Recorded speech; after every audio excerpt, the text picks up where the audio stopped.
Okay, so picture this.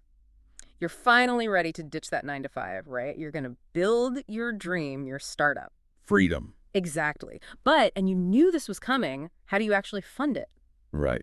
Aside from winning the lottery or, inheriting a fortune from a long-lost relative. Huh.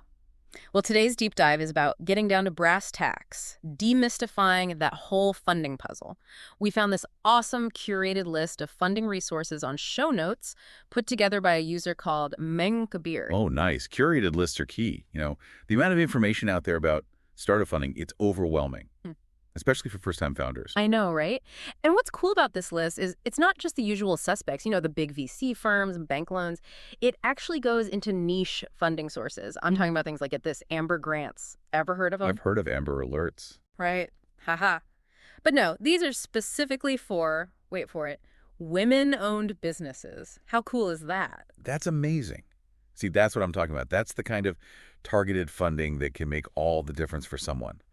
But before we go down the rabbit hole of specific examples, and I do want to hear more, the way this list is structured is so helpful in itself. Totally. It's like having a roadmap instead of just wandering around in the dark. Exactly. So you've got, high impact and widely used platforms, obvious starting point, right? But then it gets into grant-focused platforms, even niche grants. It's brilliant. Okay, so let's talk grants. Because I think some people might hear grants and think like, oh, that's for, academics or nonprofits. You're telling me there are grants out there specifically for startups. Absolutely, tons of them. But this is where knowing the specifics of your startup is crucial. Let's say, for example, you're building a revolutionary new type of solar panel. Love it. Sustainable tech. Exactly. Now, Jacobier's list, it points you to grant programs that are specifically for renewable energy startups. So you're not competing against every other startup under the sun. You're in this smaller pool, which drastically increases your chances of securing that funding. That is such a good point. It's not about just throwing spaghetti at a wall and seeing what sticks, right? It's about finding the right fit. 100%. And speaking of finding the right fit, let's talk about crowdfunding for a bit. Specifically, platforms like, the big one, Kickstarter. Everyone's heard of Kickstarter, right? Kickstarter can be amazing, especially if you have a consumer product that, you got a prototype, you're ready to show it off, you're ready to build some buzz.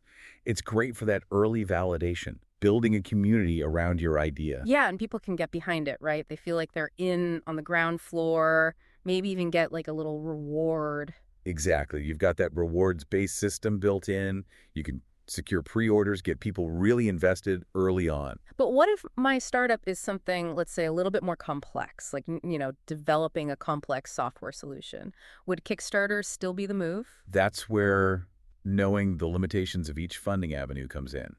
With software, you might not have that tangible product to offer those early rewards, right? Right. It's not like you're shipping them a beta version of the software. Exactly.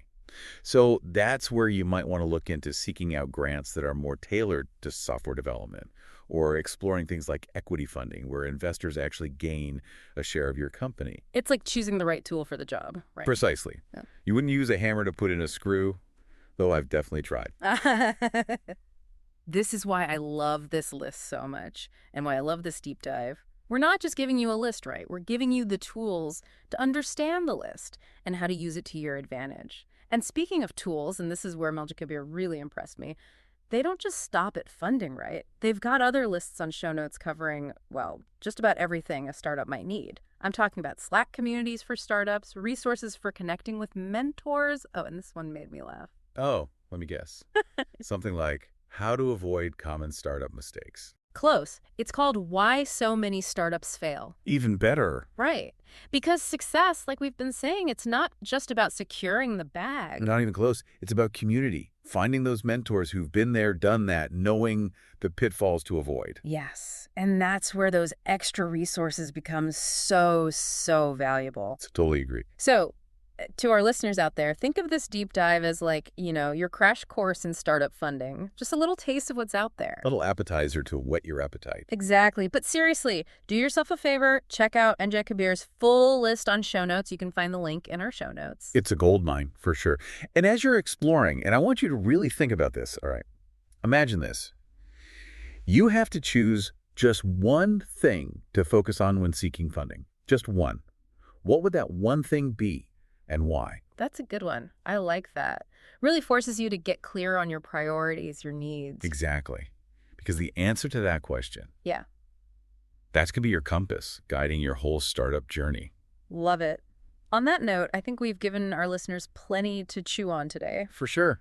Yeah. Now go out there and make those startup dreams a reality. That's a wrap on today's show. See you next time.